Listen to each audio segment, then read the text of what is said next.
तो हेलो बच्चों, आज हम देखेंगे जीवन परिचय भारतेंदु हरीशचंद्र जी का, जो कि कक्षा 11 और कक्षा 12 के छात्रों के लिए है, जो कि 12 के छात्रों के लिए बहुत इम्पोर्टेंट है। तो सबसे पहले हम देखेंगे इनके संक्षिप्त परिचय भी देखेंगे और जीवन परिचय भी देखेंगे। तो इनकी पहले कुछ जो मेन मेन पॉइंट्स हैं उन पर नजर मार लेते हैं। आइए। तो सबसे पहले इनका जन्म हुआ था 9 सितंबर 1850 ईस्वी को, और इनका जन्म स्थान है काशी। इनके पिता का नाम है गोपाल चंद गिरिधर दास और माता का पार्वती देवी। तो ये कुछ मेन पॉइंट्स हैं जो आपको सबसे ऊपर राइट साइड में कॉर्नर में लिखने होंगे कॉपी के। तो इनकी शिक्षा ये ऑप्शनल है, आप शिक्षा लिख भी सकते हैं और संपादन ये लिख भी सकते हैं और नहीं भी, लेकिन आपको प्रमुख रचनाएं तो लिखनी ही होंगी। और इनके माता पिता, जन्म स्थान और मृत्यु भी, ये चीज लिखनी होती है मेन मेन। ठीक है। तो आते हैं हम इनके संक्षिप्त परिचय पर, जो कि अगर आपके क्वेश्चन में लिखा है संक्षिप्त परिचय लिखिए तो आप संक्षिप्त परिचय लिखिएगा, और साहित्यिक परिचय लिखा है तो साहित्यिक परिचय, जीवन परिचय लिखा है तो जीवन परिचय। तीनों की हेडिंग कुछ भी लिख सकते हैं आप, बस अंदर उसमें यही लिखना है। आधुनिक हिंदी गद्य के जनक माने जाने वाले भारतेंदु हरीशचंद्र जी का जन्म 9 सितंबर सन 1850 ईस्वी को काशी के प्रसिद्ध वैश्य परिवार में हुआ था। इनके पिता का नाम, माता का नाम पार्वती देवी था और इनके पिता का नाम गोपाल चंद गिरधर दास था, तथा 13 वर्ष की ही अल्पायु में इनका विवाह मन्नू देवी के साथ हो गया था, जो कि ये नहीं चाहते थे पर हो गया था। 13 वर्ष की अल्पायु में इनका विवाह मन्नू देवी के साथ हो गया था।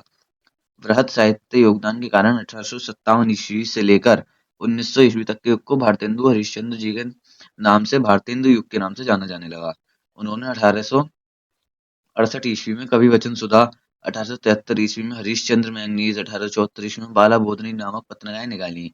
उन्होंने तदीय समाज की स्थापना की। अभी इस प्रकार भारतेंदु हरीशचंद्र एक सफल नाटककार, प्रतिष्ठित संपादक एवं कुशल लेखक के रूप में हिंदी साहित्य संसार के समक्ष प्रकट हुए। अब इसमें आप अपनी तरफ से चाहें तो कुछ और लाइन भी ऐड कर सकते हैं, और वरना आप इतना भी लिख के आ जाएंगे तो आपको नंबर नहीं कटेंगे, पूरे 5 नंबर का ये आता है, पूरे के पूरे 5 नंबर आपको मिलेंगे। तो अब नजर मार लेते हैं इनकी कुछ प्रमुख कृतियों पर। इनकी प्रमुख कृतियां भारतेंदु जी के हरीश जी द्वारा रचित प्रमुख कृतियां इस प्रकार हैं। सबसे पहले आते हैं इनके मौलिक नाटक। वैदिक हिंसा न भवति, सत्यम हरिश्चंद्र, श्री चंद्रावली, विषमोक्षधाम, अंधेर नगरी इत्यादि। अब इनके आते हैं नाटक, जैसे विद्या सुंदर, पाखंड विडम्बन, धनंजय विजय, कर्पूर मंजरी। इनके निबंध संग्रह हैं नाटक कालचक्र, लेवी प्राण लेवी, भारतवर्षोन्नति कैसे हो सकती है, जिस चैप्टर है जो कि हमारे कक्षा 11th और 12th में। उसके बाद आती है कश्मीर कुसुम, इसके इनकी आत्मकथाएं, एक कहानी कुछ आप बीती कुछ जग बीती। इनके काव्य संग्रह हैं प्रेम माधुरी, प्रेम मल्लिका, प्रेम प्रलाप, नए जमाने की मुकरी और वर्षा विनोद इत्यादि। तो अगर आप इतना भी लिख के आते हैं अपने पेपर में तो आपका एक भी नंबर नहीं कटेगा, पूरे के पूरे 5 नंबर आपको जो है मिलेंगे। इसमें 3 नंबर राइटिंग के होते हैं, 2 नंबर कृतियां लिखने के होते हैं। और बस ये ध्यान रखिएगा कि कुछ मेन मेन पॉइंट, जैसे कि इनका जन्म, जन्म स्थान, पिता, माता, मृत्यु, ये सब चीज तो मेन मेन आपको लिखनी है कॉर्नर में। और आप चाहें तो इस शिक्षा और इस सब में से भी कुछ चाहो तो आप लिख सकते हो, वरना ये इतना इम्पोर्टेंट होता नहीं है। तो आशा करता हूँ आपको वीडियो पसंद आई होगी। मिलते हैं अगली वीडियो में। अगली बार